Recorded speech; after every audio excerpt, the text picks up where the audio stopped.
கார்த்திகை மாதம் 18ஆம் நாள் 18ஆம் தேதி 3/12/2024 செவ்வாய்க்கிழமை மாலை 6 மணிக்கு கெடுக்கட்டுதல் நடைபெறும். அதைத் தொடர்ந்து கார்த்திகை மாதம் 25ஆம் நாள் 10/12/2024 செவ்வாய்க்கிழமை மாலை 6 மணிக்கு அம்மனுக்கு முளைப்பாரி மாவிளக்கு கோலமாக வந்து எடுத்து பொங்கல் வைக்கும் நிகழ்வானது நடைபெறுகின்றது. அதைத் தொடர்ந்து கார்த்திகை மாதம் 26ஆம் நாள் 11/12/2024 புதன்கிழமை காலை 9 மணிக்கு நேர்த்திக்கடன் அக்னிச்சட்டி ஊர்வலம் நடைபெறும்.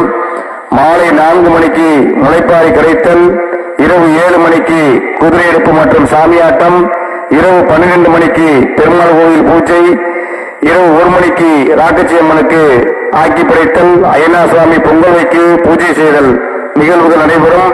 மேற்படி செவ்வாய்க்கிழமை புதன்கிழமை ஆகிய 2 தினங்களுக்கும் மாலை 6 மணி அளவில் கிராமத்தின் சார்பாக அன்னதானம் நடைபெறும். முளைப்பாரி மற்றும் நேர்த்திக்கடன் பொம்மைகள் செலுத்த விரும்பும் பக்தர்கள் தங்களுடைய பெயர்களை முன்பதிவு செய்து டோக்கன் பெற்றுக் கொள்ளுமாறு அன்போடு கேட்டுக் கொள்ளப்படுகிறார்கள். இப்படிக்கு கிராம பொதுமக்கள் இருப்பகுளம்.